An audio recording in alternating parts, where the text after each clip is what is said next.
दोस्तों नमस्कार, मैं हूं पंडित अवनीश दुबे और आप सभी देख रहे हैं आपका अपना यूट्यूब चैनल हिंदू हृदय को। दोस्तों, रामायण की सीरीज में आप सभी आज सुनेंगे धनुष यज्ञ की कथा। जी हाँ दोस्तों, वीडियो शुरू करने से पहले अगर आप सभी मेरे इस चैनल पर नए हैं तो कृपया इस चैनल को सब्सक्राइब करें और बेल आइकन की घंटी को जरूर दबाएं। दोस्तों, मिथिला नरेश के वहां से विदा हो जाने पर ऋषि विश्वामित्र राम और लक्ष्मण को लेकर यज्ञ मंडप में गए। यज्ञ मंडप को अत्यंत सुरुचि के साथ सजाया गया था। उस भव्य मंडप को देखकर लगता था मानो वह देवराज इंद्र का दरबार हो। देश देशांतर के राजा महाराजाओं के बैठने की अति सुंदर व्यवस्था की गई थी। मंडप के ऊपर बहुमूल्य रत्नों से बने झालर युक्त आकर्षक वस्त्रों का वितान तना हुआ था। वितान की चारों ओर फहरते हुए पताके मिथिलापति की कीर्ति की प्रदर्शित कर रहे थे। बीच बीच में रत्न जटित स्तंभ बनाए गए थे। वेद पाठी ब्राह्मण एवं तपस्वी शांति पाठ कर रहे थे।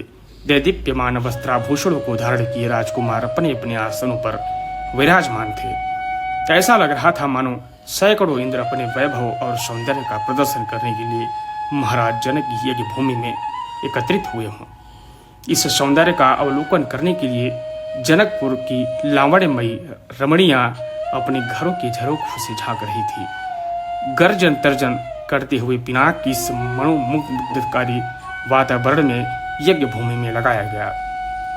सभी के उत्सुक दृष्टि उसी की ओर घूम गई। सहस्त्रों व्यक्ति उस धनुष को एक विशाल गाड़ी में धीरे धीरे खींच रहे थे। उस विशाल काय वज्र के साथ धनुष को देखकर बड़े बड़े बलवानों का धैर्य छूटने लगा और पसीना आने लगा। पिनाक को यथास्थान पर स्थापित कर दिया गया। राजा जनक के ज्येष्ठ पुत्र सीता एवं उनकी सहेलियों के साथ लेकर धनुष के पास आए और बोले, हे संपूर्ण संसार के राजाओं और राजकुमारों, महाराज जनक ने प्रतिज्ञा की है कि जो कोई भी महादेव जी के इस पिनाक नामक धनुष की प्रतिज्ञा को चढ़ाएगा उसके साथ मिथिलापति महाराजा जनक अपनी राजकुमारी सीता का विवाह करेंगे। राजा जनक की इस प्रतिज्ञा को सुनकर राजा और राजकुमार बारी बारी से उस धनुष पर प्रतिज्ञा चढ़ाने के लिए आए, किंतु भरपूर प्रयास करके भी उस पर प्रतिज्ञा चढ़ाना तो दूर उसे हिला भी न सके।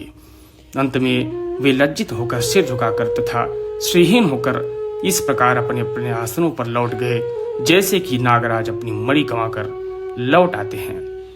इस प्रकार एक एक करके सब राजाओं और राजकुमारों को विफल मनोरथ होकर लौटता देख महाराज जनक को बहुत दुख हुआ। उन्होंने बड़ी निराशा के साथ मर्मभेदी स्वर में कहा, संपूर्ण संसार के विख्यात शक्तिशाली योद्धा यहाँ विद्यमान हैं, किंतु बड़े दुख की बात है कि उनमें से कोई भी पिनाक पर प्रतिज्ञा नहीं चढ़ा सका। उनकी इस असफलता को देखकर ऐसा प्रतीत होता है कि पृथ्वी पर शूरवीर क्षत्रियों से खाली हो गई है।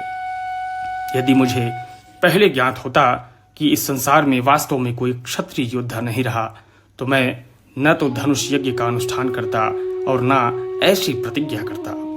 लगता है कि मेरी पुत्री सीता आयु पर्यंत कुंवारी रहेगी। परमात्मा के उसके भाग्य में विवाह लिखा ही नहीं है। महाराज जनक की यह बात सुनकर उन सभी राजाओं और राजकुमारों ने, जो अपनी असफलता से पहले ही लज्जित हो रहे थे, क्षुब्ध मन से दृष्टि नीचे झुका लिया।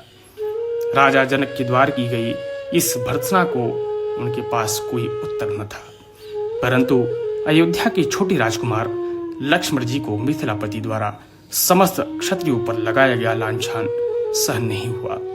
कुपित होकर उन्होंने अपनी भ्रिकुटी चढ़ा ली और तीखे शब्दों में बोले, हे मिथिलापति राजा स्वामी जनक, आपके ये शब्द सर्वथा अनुचित और सूर्यकुल तथा रघुवंश का अपमान करने वाले हैं। आश्चर्य है कि आपने ऐसे अपमानजनक शब्द का कहने का साहस कैसे कर लिया। जहां प्रतापी सूर्य कुल का साधारण व्यक्ति विद्यमान हो वहां भी कोई इस प्रकार तिरस्कार भरे शब्द कहने से पूर्व अनेक बार उस पर विचार करता है। फिर यहाँ तो सूर्य कुल की मणि श्री रामचंद्र साक्षात विराजमान है। आप शिव के इस पुराने पिनाक की इतनी गरिमा सिद्ध करना चाहते हैं। मैं बिना किसी अभिमान के कह सकता हूँ कि इस पुराने धनुष की तो बात ही क्या है।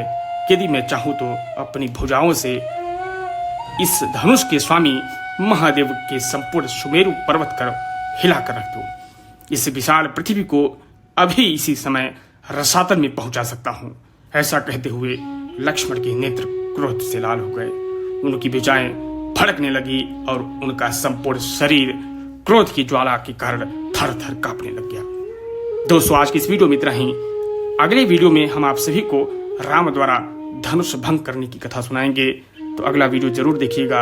अगर ये वीडियो आप सभी को पसंद आया तो इस वीडियो को लाइक करें, शेयर करें और कमेंट बॉक्स में जय श्री राम अवश्य लिखें। बहुत बहुत धन्यवाद।